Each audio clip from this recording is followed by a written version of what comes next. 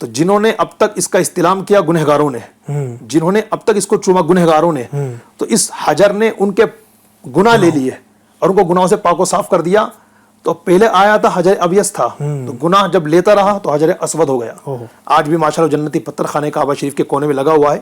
تو حضرت ابراہیم علیہ السلام نے اس پتھر کو لگایا خانہ کعبہ کے کونے میں، اور ایک پتھر جو حضرت اسماعیل علیہ السلام جبل ابو قبیس سے لے کر کے آئے تھے، جس کے بارے میں حضرت جبریل امین علیہ السلام نے فرمایا تھا کہ یہ جنت سے نازل ہوا ہے، اس کو آپ کے قدمین شریفین کے نیچے رکھ دیا اور آپ اس کے اوپر کھڑے ہو گئے اور دیوار مزید اوپر بلند کرتے رہے. اس پتھر کو حضرت ابراہیم علیہ السلام کے قدموں سے کیسی برکتیں ملی، وہ آپ کے قدموں کو چومتا رہا، چومتا رہا، چومتا رہا، چومتا رہا. اللہ تبارک و تعالیٰ نے اس کی سچی محبت کو ایسے قبول فرمایا. قرآن مقدس کے اندر جو سب سے بڑی سورت الفاظ کے حساب سے ہے سورت البقرہ، اس کے اندر اللہ تعالیٰ نے حج کرنے والوں، عمرہ کرنے والوں کے بارے میں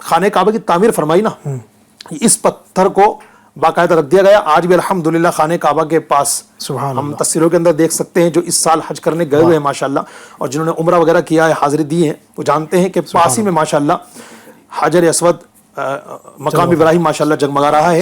تو مقام ابراہیم آج بھی اگر ہم دیکھتے ہیں الحمدللہ تو اس پر آج بھی باقاعدہ حضرت ابراہیم علیہ السلام کے قدمین شریفین کی نشان باقاعدہ موجود ہیں. سبحان اللہ, سبحان تو مقام ابراہیم سے مراد وہی پتھر ہے جس پر کھڑے ہو کر حضرت ابراہیم علیہ السلام مقام ابراہیم یعنی ابراہیم کا مقام. ابراہیم علیہ السلام جس مبارک پتھر پر کھڑے ہو کر آپ نے خانہ کعبہ کی تعمیر کی. کیا بات ہے, سبحان اللہ. یعنی کیسے کیسے یہ مقدس مقامات ہیں جو آرزو رکھتے ہیں اور ہر مسلمان آرزو رکھتا ہے. میں دعا کرتا ہوں اللہ آپ سب کو بھی, ہم سب کو بھی مبارک مقامات دیکھنے کی توفیق عطا فرمائے. ایک سوال اور ہے وہ بھی ذرا شامل کرتے ہیں. جی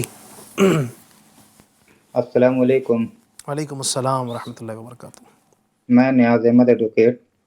میرا آپ سے سوال ہے, حضرت ابراہیم علیہ السلام کی سیرت سے ہمیں کیا سیکھنے کو ملتا ہے؟ واہ واہ, کیا بات ہے ماشاء اللہ. ندیم بھائی بہت ساری باتیں آج ہم نے بیان کی ہے آپ علیہ السلام کی سیرت کے حوالے سے, اگرچہ کہ بہت کچھ بیان کیا بھی جا سکتا ہے. یعنی آپ کی قربانی کا ایک الگ باب ہے اور نیت ہے میری انشاءاللہ ہم اس پر باقاعدہ ایک پورا ایک سیپریٹ ہم ایک سلسلہ یعنی ایک باقاعدہ ایک ایپیسوڈ اس پر ہم کریں گے. ابراہیم علیہ السلام کی قربانی, پھر آپ کے بیٹے کی قربانی بھی ہے, پھر آپ کی زوجہ کی قربانی, اللہ اکبر. یعنی پورا ایک یہ چیپٹر ہے, اس کو بھی انشاءاللہ ہم کسی دن لیں گے. لیکن ہم نے بہت کچھ بیان کیا ہے, تو کیا ایک درس دینا چاہیں گے آخر میں, کیا ان کی مبارک سیرت سے ہمیں ملتا ہے درس؟ علی بھائی, حضرت ابراہیم علیہ السلام کے اوصاف پر بڑا یہاں ذکر ہوا. جی اگر میں اس واقعے کی طرف اشارہ کروں, چونکہ آپ کا وقت کمپلیٹ ہو رہا ہے, جی کہ جب حضرت ابراہیم علیہ السلام کو آگ میں پھینکا جا رہا تھا, جھونکا جا رہا تھا, اس وقت آپ کی زبان پر چند جملے جاری ہوئے تھے. آپ کی زبان پر جملے جاری ہوئے, حسبی اللہ ونعم الوکیل, سبحان اللہ, میرا رب مجھے کافی ہے اور وہ کیا ہی اچھا کارساز ہے. آپ علیہ السلام کی خدمت میں حضرت جبریل امین علیہ السلام آئے اور کہا کہ آپ سوال کیجئے. تو آپ نے کہا کہ میرا رب میرے حال کو بہتر جانتا ہے, سبحان اللہ, مجھے سوال کی حاجت نہیں ہے. سبحان اللہ. یعنی آگ سامنے ہے, اور اگر ہم یوں اگر دیکھیں کہ موت سامنے ہے, کہ اب تو بندہ آگ کا کام ہے جلانا, اور اتنی دہکتی ہوئی آگ کی جس کو کئی مہینوں تک جلایا گیا ہو, اور اتنی اونچی اور لمبی جو ہے وہ دہکتی ہوئی آگ کے اگر فضا میں سے کوئی پرندہ گزرے تو وہ جل کے راکھ ہو جائے. اس آگ میں حضرت ابراہیم علیہ السلام کو پھینکا جا رہا ہے, اور جبریل امین علیہ السلام آسمانوں سے یعنی جلد تشریف لا رہے اور کہہ رہے ہیں کہ بتائیے کچھ مدد کرنی ہو تو بتائیں, آپ اپنے رب سے سوال کیجئے. لیکن آپ سوال نہیں فرما رہے ہیں, اور آپ اللہ تبارک و تعالیٰ پر بھروسہ اور یقین رکھ رہے ہیں کہ میرا رب میرے لیے کافی ہے. سبحان اللہ. ایکچولی مسلمان ہم بھی ہیں الحمدللہ, اللہ تبارک و تعالیٰ نے ہمیں بھی مسلمان بنایا ہے, ہمارے دل میں بھی ایمان کے نور کو داخل فرمایا ہے. لیکن ایک مسلمان کا اپنے رب پہ جو توکل, جو یقین, جو بھروسہ ہونا چاہیے, وہ نہایت ہی کم ہوتا جا رہا ہے. علی بھائی, ہمارا ایمان بہت کمزور ہو رہا ہے، ہمارا توکل بہت کمزور ہو رہا ہے. پریشانیوں میں ایک تو یہ ہے نا کہ بندہ پریشانیوں کو برداشت کر رہا ہے، لیکن اب اس کا معاملہ ایسا ہو چکا ہے کسی پریشانی کو برداشت نہیں کر رہا بلکہ پریشانی میں شکوے شکایت کر رہا ہے. بعض لوگ تو اس حد تک بڑھ جاتے ہیں کہ معاذ اللہ رب العالمین کفریہ کلمات بولنے لگتے ہیں، اپنے ہی رب کے متعلق ایسے کلمات نکالنے لگتے ہیں کہ کیا رب کو میں ہی نظر آیا تھا، یار میں ہی پریشان ہوتا ہوں، یہ میرا بندہ جو پاس میں رہتا ہے اس کو کوئی پریشانی نہیں ہے، اللہ پاک کو تو میں پتہ نہیں میں نے ایسا کون سا گناہ کیا ہے، رب تو مجھے ہی پکڑتا ہے. ایک شخص مجھے ملا تھا علی بھائی، وہ کہہ رہا تھا یار میں کوئی نماز وماز میں نہیں پڑھتا، میں کوئی دعا وعا نہیں کرتا، اتنی پریشانی ہوتی ہے، دعا کرتا ہوں، نماز پڑھتا ہوں، کچھ تو دور نہیں ہوتی. تو فوراً میں نے اس کو توبہ کروایا کہ اللہ کے بندے تو یہ کیا بول رہا ہے. تو ہمارے ایمان ہمارے یقین اتنے کمزور ہو چکے ہیں کہ بندہ اپنی زبان سے کچھ تو بھی نکال رہا ہے. اس میں یہ کہنا چاہوں گا اگر جو اس طرح کی باتیں کرتا ہے کہ مجھ پر پریشانی آ رہی ہے، میں نماز پڑھتا ہوں، اس کا مرتبہ ابراہیم علیہ السلام سے تو بڑا نہیں، ان پر بھی تو قربانی آئی ہے نا جی. ان کو آگ میں ڈالا جانے لگا، اتنی بڑی ان پہ پریشانی. ہمارے سامنے مثال موجود ہے، ہر سال ہم بیان کرتے ہیں، محرم آنے والی ہے، سیدنا امام حسین رضی اللہ تعالیٰ عنہ کو رفقا کے ساتھ، ان کے شہزادوں کے ساتھ، بھتیجوں بھانجوں کے ساتھ 3 دن بھوکا پیاسا رکھ کر کے میدان کربلا میں شہید کیا گیا. تو وہ تو نمازی تھے نا، وہ بھی نمازی تھے، نمازیوں کے سردار تھے. جب ان پر پریشانی آ سکتی ہے تو بندہ یہ کیوں سوچتا ہے کہ میں نماز پڑھتا ہوں، دعا کرتا ہوں، پھر مجھ پر پریشانی نہ آئے؟ تو یہ عقل مندی نہیں ہے. ایسا ہی ہے. تو پریشانیاں یہ زندگی کا حصہ ہے ناظرین، یہ زندگی کی جو گاڑی ہے یہ مسائل کے پہیوں ہی پر چلنی ہے. شادی شدہ زندگی میں الگ مسائل کا چیپٹر ہے، تو جوانی میں الگ چیپٹر ہے، اس کے علاوہ بزنس لائف میں، جاب لائف میں، ہر جگہ مسائل ہیں، پریشانیاں ہیں. یہ زندگی کا حصہ ہے. ایک مرد ایک مسلمان کے لیے ضروری ہے کہ ان کو فیس کرے، اللہ پاک کا شکر ادا کرے کہ اس میں میرے لیے کچھ بہتری ہوں گی. اللہ تبارک و تعالی ہم سے زیادہ بہتر جانتا ہے کہ ہمارے لیے کب کیا بہتر ہے. سبحان اللہ. اللہ کی رضا پر راضی رہنا ہے، یقین رب پر کرنا ہے. اور جب اس طرح کے مسائل، اس طرح کے حالات ہو، وَأُفَوِّضُ أَمْرِي إِلَى اللَّهِ وَاللَّهُ بَصِيرٌ بِالْعِبَادِ، اپنے سارے معاملات اپنے رب کے حوالے کر دیں. رب تبارک و تعالیٰ اپنے بندوں کو دیکھ رہا ہوتا ہے. تو پریشانیاں سامنے کھڑی ہیں، لب پر اللہ پاک کا ذکر ہی ہو، شکر ہی ہو کہ اللہ پاک اس میں میرے لیے بہتری ہی ہوں گی. اس طرح انشاءاللہ الکریم زندگی گزاریں گے. تو اچھا پریشانی آئی ہے اور ہم نے برداشت بھی کر لی ہے. تو ایک تو پریشانی کی وجہ سے جو نقصان ہوا ہے، جو آزمائش ہوئی، وہ تو ختم نہیں ہوئی شکوے شکایت سے کہ جناب آپ بول رہے ہیں اپنی زبان سے کہ یار یہ کیا ہوا ہے، وہ کیا ہوا، ناشکری کر رہے، تو وہ پرابلم تو دور نہیں ہوئی نا. تو یوں سمجھیے کہ جو شکر ادا نہیں کرتا اس کا ایک نقصان تو یہ کہ جو پریشانی آئی ہے اس کا نقصان بھی اٹھا لیا اور نیکیوں سے بھی محروم ہو گیا. اور بجائے اس کے کہ وہ نیکیاں کماتا اس نے گناہ اپنے ذمہ ڈال دیا اور معاذ اللہ رب العالمین وہ اللہ تبارک و تعالیٰ کے نافرمان بندوں میں اپنے آپ کو شامل کر رہا ہے. لہٰذا حسبنا اللہ و نعم الوکیل، اللہ تبارک و تعالیٰ ہی پر بھروسہ کرے، اسی پر یقین کرے. پریشانیوں میں یہ بہت بڑی ڈھارس ہے. اللہ تبارک و تعالیٰ کی طرف لو لگا کر رکھیں کہ اللہ تو میرا مالک ہے، تو میرا خالق ہے، تو ہی پریشانیوں کو دور کرنے والا ہے، تو ہی مشکلات کو حل کرنے والا ہے. یا اللہ تبارک و تعالیٰ تو میری مشکلات کو حل فرما، مجھے تجھ پر یقین ہے، تجھ پہ بھروسہ ہے. یہ کلمات جہاں آپ کو ڈھارس دیں گے، جہاں سکون دیں گے، جہاں ڈپریشن سے آپ کو دور رکھیں گے، وہیں پر انشاءاللہ الکریم آپ کے لیے نیکیوں میں اضافے کا بھی سبب بنے گا. سبحان اللہ سبحان اللہ. زبردست میسج بھی دیا ہے ابراہیم علیہ السلام کی مبارک سیرت سے. یہ سمجھیے ایک میسج ہے صرف، توکل. اتنا ماشاءاللہ ڈیٹیل میں ندیم بھائی نے بیان کیا ہے آپ کی زندگی کہ تو ہر میں نے عرض کیا نا کہ ان کی سیرت پر بیان کرنے کے لیے ہم الگ الگ ایپیسوڈ کر سکتے ہیں. توکل ان کا جو ہے اس کو اگر بیان کرے تو ایک الگ ایپیسوڈ ہو سکتا ہے.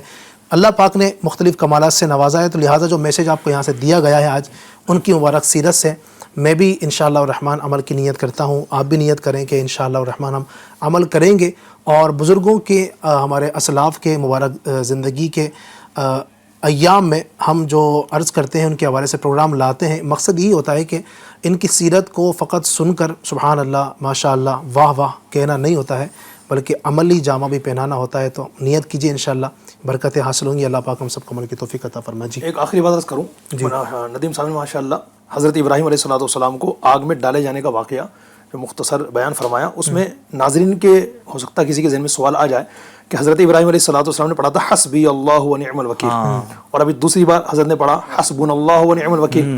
تو ناظرین یہ سوچ سکتے ہیں کہ یار صحیح جملہ کیا ہے؟ تو یاد رکھیں ناظرین، حسبی اللہ و نعم الوکیل یہ بھی درست ہے، اور حسبنا اللہ و نعم الوکیل یہ بھی درست ہے۔ حسبیہ جب کہیں گے حسبی اللہ تو مجھے اللہ کافی ہے، اور حسبنا اللہ کہیں گے تو ہمیں اللہ کافی ہے۔ تو یہ بات میں نے اس لیے ضروری سمجھی عرض کرنا کہ کسی کو کنفیوژن نہ ہو جائے کہ یار حسبی اللہ تو شاید پہلی بار سنا ہے، تو اصل میں یہ بھی درست ہے اور وہ بھی درست ہے۔ اس واقعے میں آپ نے جو جملہ کہا تو وہ یہ والا جملہ کوٹ ہے، لیکن ہم کہیں گے کہ حسبنا اللہ، ہم سب کے لیے اللہ کافی حسبنا اللہ ہے و نعم الوکیل۔ سبحان اللہ سبحان اللہ، اللہ پاک عمل کی توفیق عطا فرمائے۔ بہت کچھ بیان کیا انشاءاللہ، کل سنڈے بھی ہے، کل بھی آپ نے دیکھنا ہے، برکت حاصل کرنی ہے۔ آخر میں صلاۃ والسلام پڑھ لیتے ہیں۔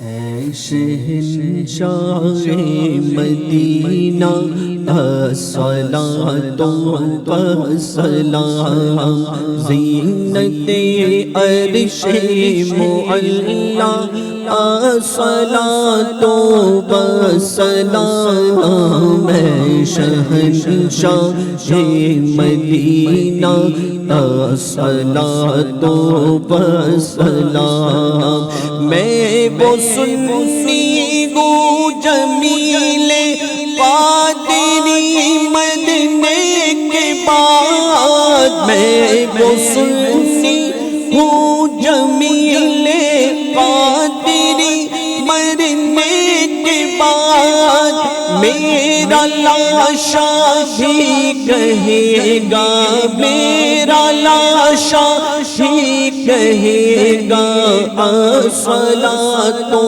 والسلام، اے شہنشاہ مدینہ الصلاۃ والسلام۔ الحمدللہ رب العالمین والصلاة والسلام علی سید المرسلین۔